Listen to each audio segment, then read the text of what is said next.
Hello, fellow Flutter friends. Today we're going to be talking about interoping with JavaScript. So you might be building a Flutter app and the web version of it needs to work with JavaScript. Now, a lot of the time you can find a plugin to do what you want. You can make your own plugin, but sometimes you just need to do something really quick and simple and you don't want to go through all that effort. I recently built some Bitcoin functionality in a Flutter web app and had to, figure out the best way to interop with JavaScript because I didn't want to write all the Bitcoin code in Dart since there's some great JavaScript libraries out there for it.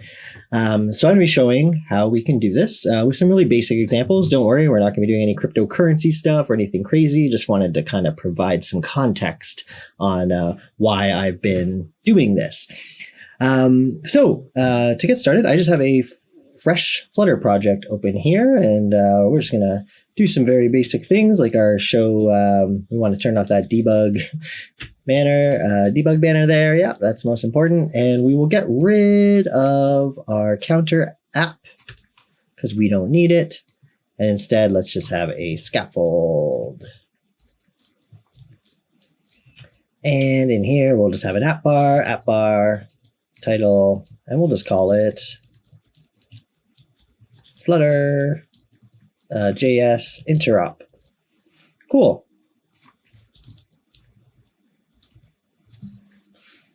All right, and let us get started. So first of all, we're going to install a package here. And the package is just called JS, Flutter pub add JS. There we go. We have the JS package now. That's the only package we'll need for this, and let's get into it. So the first thing I want to do is kind of create the file, this sort of demo JavaScript file that we're going to be executing and interoping with. So in my right in my root directory, I'm going to make a new folder called assets. And in here, we're going to make a new folder called JS, because maybe we'll have multiple files. And we'll just make something called main.js.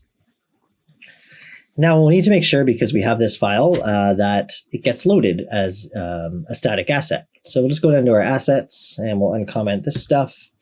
And we'll just replace this first one with assets/js/ and we can actually just end on this slash and it will load anything that's in there, which is just a nice quality of life thing we can do.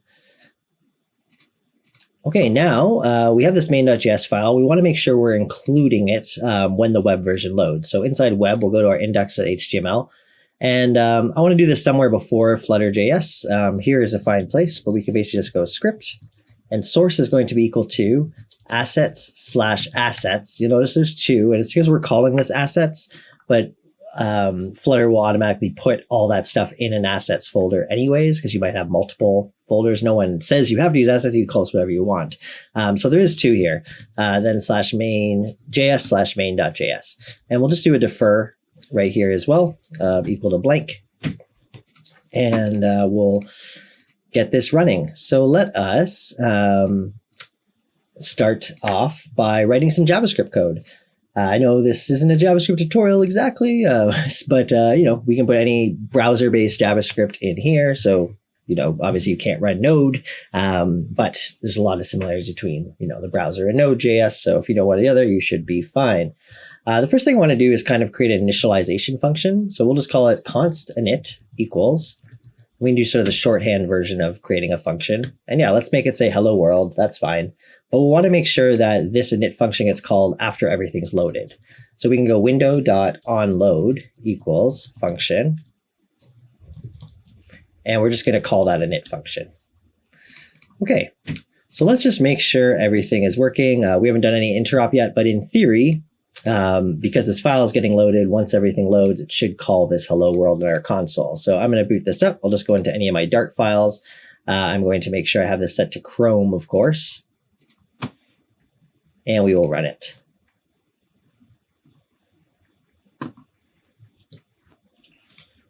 All right, the web build is complete. And if I open up the inspector, which, many ways you can do that. You can right click and go inspect, or on a Mac, at least you can go Command-Alt-I or Command-Option-I. And we'll see hello world is here. And every time we refresh, we will get this. Now, one sort of annoying workflow thing about this is if we were to update something in this JavaScript file, like say we wanted to say hello world with some exclamation marks, and we go back here and reload, we'll see that it still just says hello world. It didn't get this update. And because this isn't really part of anything in terms of our hot reload, let alone Flutter also isn't re-importing this package or this file rather every time we build. If we actually look in the build folder under Flutter assets, and then we go into assets and then JS, we're actually going to see the old implementation of this. So workflow wise, one thing I could do, I could just, fully stop. And I don't mean like a green arrow rebuild or refresh here. Like I can fully stop and rebuild. That is a very slow way of doing this, especially if your web app is pretty complicated and takes a while to do a build. So I've developed a way to fix this. And I recommend, putting this in a make file just because you're probably not going to remember this command, or at least document it in your README. But we're going to make a make file. And a make file is just a way we can run commands, kind of like aliases, project specific. I'm going to call it update.js. And basically in here, we're going to just be running a terminal command, copy the file from our assets.js main into that build folder Flutter assets.js main.js. So the cool thing is, if I run this, and all I have to do is run the word make space update.js, it'll do that copy for me. And if we actually look at this main.js file now, you'll see it has the new version. And now all we actually have to do is refresh Chrome, essentially, because then it will reload the website. So there, now we have the new version of it. So that's a really good workflow tip that actually I wish I knew earlier or figured out earlier, because I spent a lot of time over the last little bit stopping and starting my browser to when I was making changes on the JS side. But here's a solution. Let's use it. Okay, so how do we actually, this is just happening, Flutter's not telling this to happen. It happens just because this is loading. We're not doing any interop yet. So let's actually figure out the interop side of things. So what I suggest we do is, and there's a million ways you can do it, but I'm just going to make a new file right in the lib. And we're just going to call it JS interop service.dart. And here we're just going to make a class called JS interop service. And it will eventually do things, but we'll just keep it like that. Now, a few things we have to do. First of all, we're going to import in that package that we installed, which is the js.dart package. Yeah, that one. Package.js/js.dart. Now, what we need to do is say that this is a reference to a library. So we have to go @js, and this is something that comes from js.dart. It's a decorator for it. And we can just call this something. Let's call it library JS interop. And that should work for us. And this actually has to be at the top, even though our import goes later. Now, what we can do is we can actually create sort of like call outs to our JavaScript code. So let's, start by making something really simple. We're going to go to our main.js, and I'm going to get rid of this console log. We don't really need it. And we're going to make a function called show alert. And it's going to take a parameter of a string called message. Now, this is just JavaScript. It's not even TypeScript, so we can't do any type hinting or anything here. You're welcome to do that. You would just have to have something in your workflow that actually will compile it to JS, because a browser can't actually understand TypeScript. And here, we're just going to alert. This is just the built-in alert method that JavaScript and browsers come with. We'll just alert that message. Now, we need to expose this outside of here. So I'm keeping everything nice inside this function for a reason. I want to make sure I'm not, overlapping with any, built-in browser APIs. And I don't want, there to be conflicts. So we're kind of keeping it within this function's namespace. But we do have to make this available globally. And one way you can do that in JavaScript is actually just on the window object. So we can actually go window dot, and I'm going to call it show alert for similar reasons. I don't expect there's going to be something called this. You can call it whatever you want, but we'll just make it reference this. So now in theory, we have this in our browser. So if I actually run my little update.js command again, and go back to Chrome and refresh, I should be able to go window spinning wheel of death for some reason. And then we should have access to that show alert there, you'll see. And I can actually test this out right in the console. And there we have test. Cool. So that's great. Now we need a way for Flutter to actually be able to speak to this. So let's save this file. Let us go back to our Interop service. And the first thing that we want to do is set a reference to that function. And we can do that by using a JS decorator again. And we call this external. And we want to do show alert. So I'm keeping it the same name as this one here, as the one on our window. It has to sort of reflect a global variable with that name. So we're keeping these the same. That's very important. And we have to set up the shape of this. Basically, it's a signature. And we'll just say message. Technically, this can be anything, but as long as it's conforming to the amount of variables, we are fine. Now in our interop service, we're going to create a function and we'll call it show alert. So the pattern I'm kind of doing here is in our sort of like implementation on both sides, I'm not using the underscore in front of it, the sort of like private declaration. I'm keeping it like this, but the one that is actually interrupted and connected between the two, this one and this one, I'm using the underscore. Just a pattern that I think works and is clean. You can, of course, do this however you want. But this, just makes things work because I can't call these the same thing. If I do this and I try to access this in this file, there's going to be conflicts and stuff. So this is how I've decided to do it. Now, to actually call this, all we actually do is go show alert. And we want to pass in a message. So, of course, this function also needs a message. So just to sort of step through this, somewhere our caller is going to create an instance of this, going to call show alert, passing a message in. It's going to then call this show alert that essentially calls this show alert that references this and goes to here. So a lot of steps kind of happening, but it's a fine pattern and it will allow us to do this. So let's save that. And let us open up our main.dart. And for our body, just so we can actually have these, we're going to... in the scaffolds body, we're just going to create a wrap and we'll give it some children that we'll get to in a minute, but let's give some spacing here so it looks a little bit nice, maybe 8 and run spacing 8 as well. And let's wrap this whole thing in a center. So now anything we put in here will hopefully look pretty. And we'll just have an elevated button on pressed, we'll do something. And the child, in this case, will be show alert, we'll call it.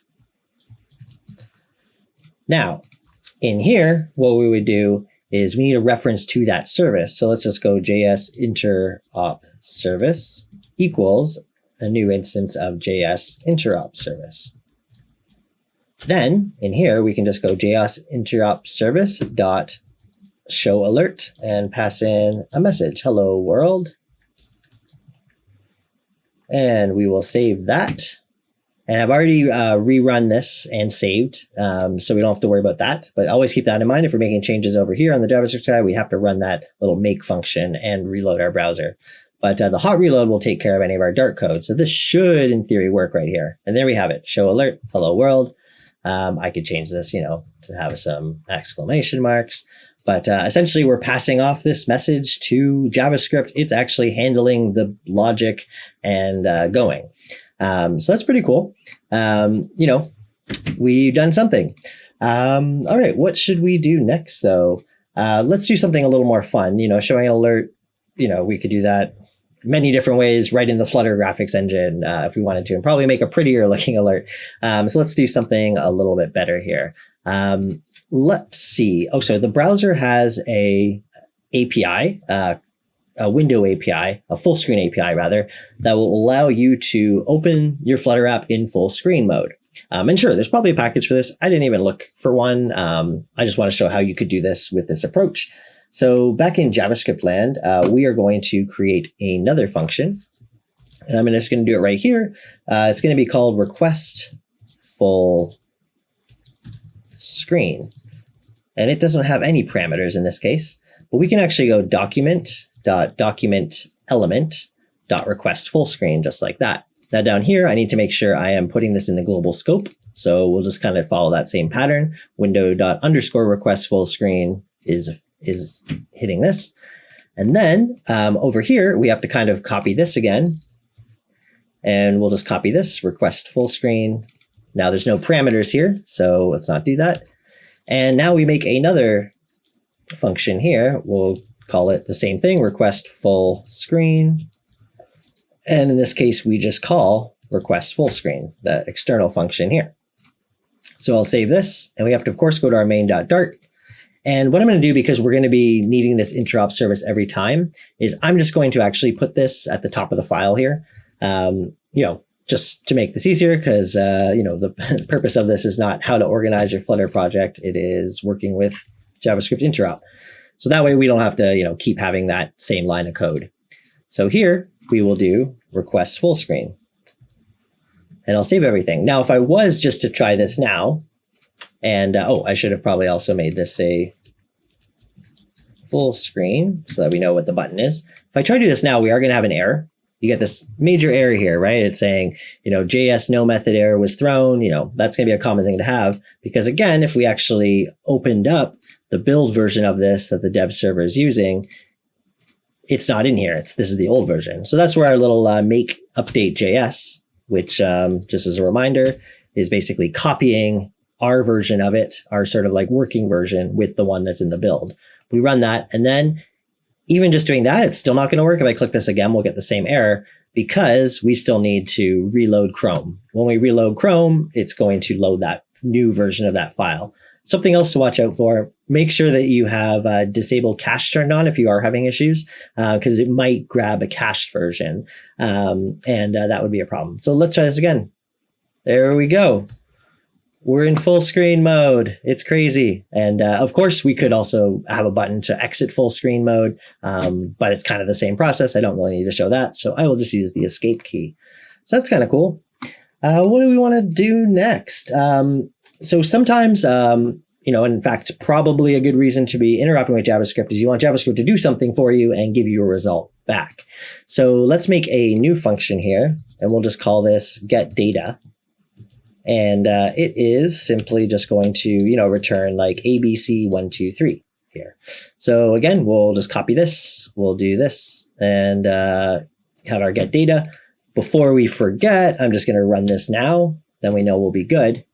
Back in our JS interop service, we will create another one. And we'll call it getData. And copy this one.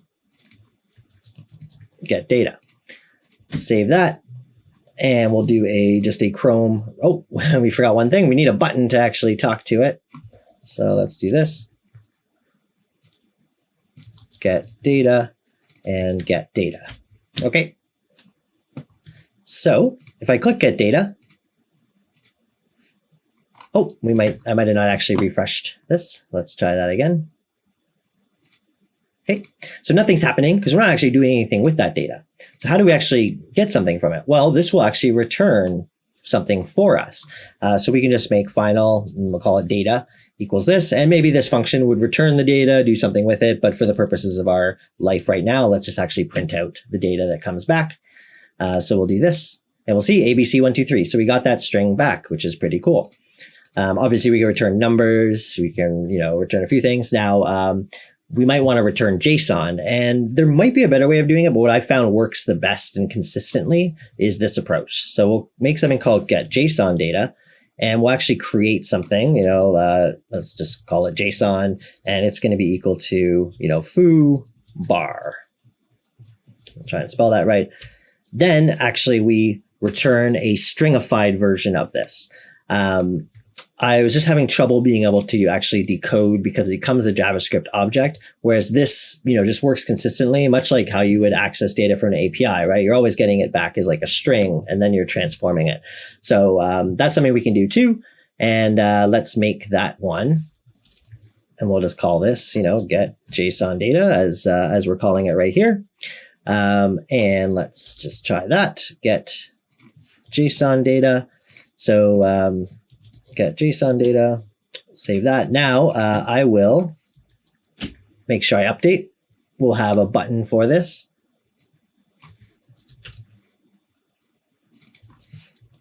Get JSON data, get JSON data. And let's just test that out as first. So I will refresh Chrome. and we get that back. Now this is a string right now. So in theory, what we'd really want to do here is also JSON decode it. So maybe we just call it like decoded data equals JSON decode and then the data. And if we actually print decoded data instead, it looks more like, Dart string version of this. But just to prove this is actually, JSON data, or like now it's a map essentially, we can do, print the key foo. And if we hit that again, we actually see bar here, which I realize might be a little small on this screen. So let's make that a little bigger for you. So yeah, that's working. So if you were using this kind of an API, you could of course use freeze to then take the JSON data and transform it into your data class and all that kind of stuff. You can really treat it just like an API that your browser is working with you on. Now, sometimes there might be asynchronous data, and that takes a little bit of extra effort to make work. So let's actually make just a mock async call. So this might be something that's maybe calling, some local storage or an external API or something. But we're going to basically mock it by making an async function in JavaScript. This is essentially the equivalent of awaiting a future in Dart. We await a new promise. It's a little more complicated because we actually have a callback of resolve when it's done. And we're just calling the set timeout function to resolve. So the Dart way of doing this thing is way better in my opinion. But there we go. And we're just going to return foobar. We're just going to return a string. So let's make sure we have this. And I can just grab this, Command D, paste, save, make sure I run my update.js function. And let's also put these ones in. So we're going to have, they call it, get some async data, right? So we'll grab that there. And for this, let's just do get some async data. And this will be asynchronous. So let's mark it as async. And let's just try to do this, probably the way, you would first try by going data equals, let's just await it. And we want to use the get some async data. And let's print what that is. So, okay, I've saved that. I'm going to refresh Chrome. Oh, we need to add the button for this, of course.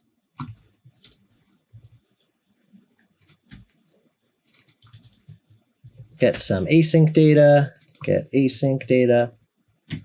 All right. And I'm just going to refresh. I'm not sure if I did or not, to be honest. Get async data. So we go like this, and actually what comes back is object promise. And there's not much we can do with that, unfortunately. Luckily, there is a way to fix this. So what we'll do is we'll actually call this promise instead of the data itself. And then we're going to make a variable called data, and we're going to await again. And this time we're going to use future to, promise, because it's a promise right now, to future, which is built into our JS library we've imported. And then we pass in this promise, save, include the semicolon, save again, and let's click it.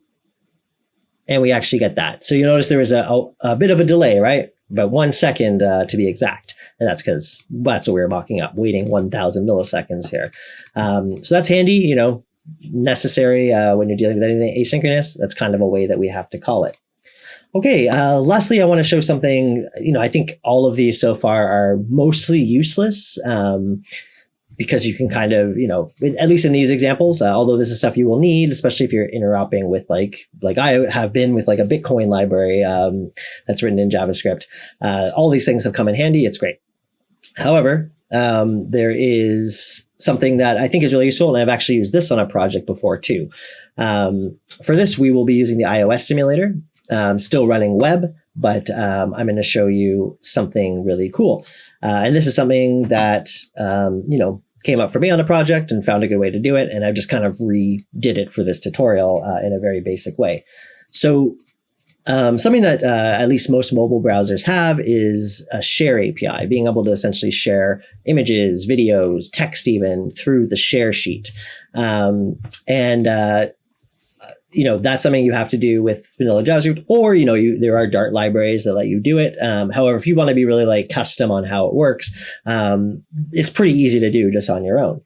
So what we're going to do in our main.js is, again, make another function here, and we'll call it share image. And this will be an async function. And we're going to allow a URL to be passed in and a file name. Now here, because we're passing a URL, we're actually going to grab and download that image. Okay, so I'm just awaiting using the built-in fetch API that JavaScript has, which is basically just like a way to request data from another server or whatever.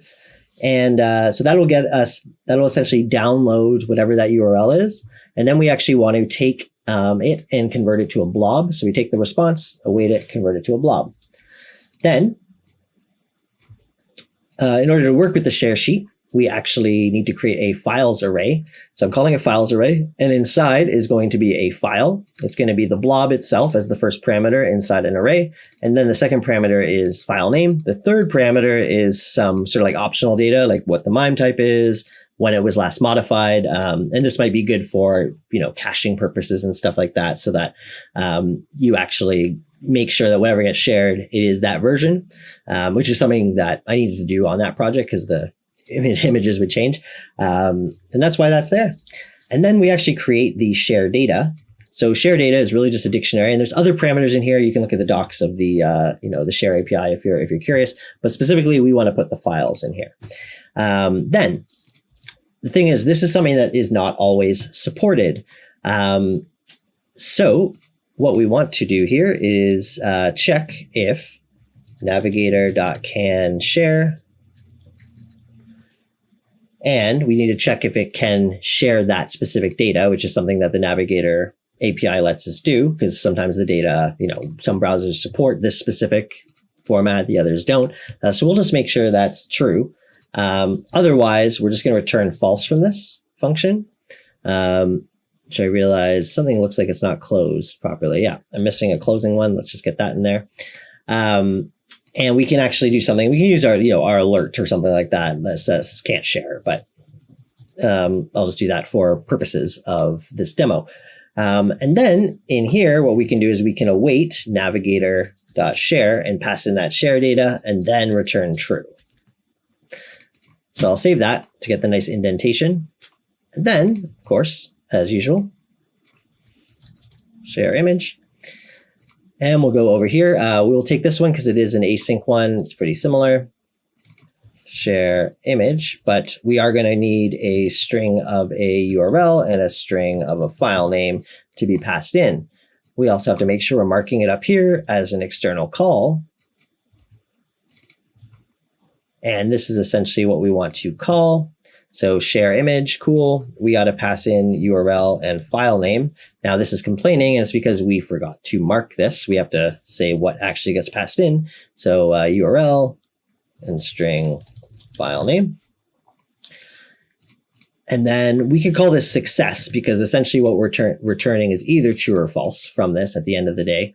So we'll just go print success just to see what that actually looks like. Okay, so we'll save that. I'm going to rerun our update.js, and we will refresh Chrome after, although we could do this before, the hot reload would take care of it for us. We'll just go and call this share image. Share image. And of course, we have to pass in some data here. So I'm just going to put in a URL here for an external image. And we'll just call this like ya.jpg or something. Okay, so let's go to Chrome. Let's rebuild, refresh because of this. And let's click share image. Now we will get an error here. We'll have can't share. This alert is telling us.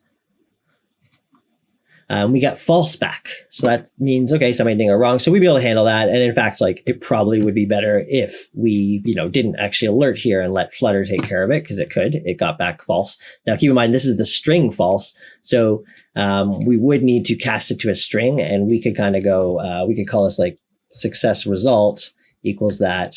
And then we could say final success equals success result equaling true, like this. And then if we actually print success,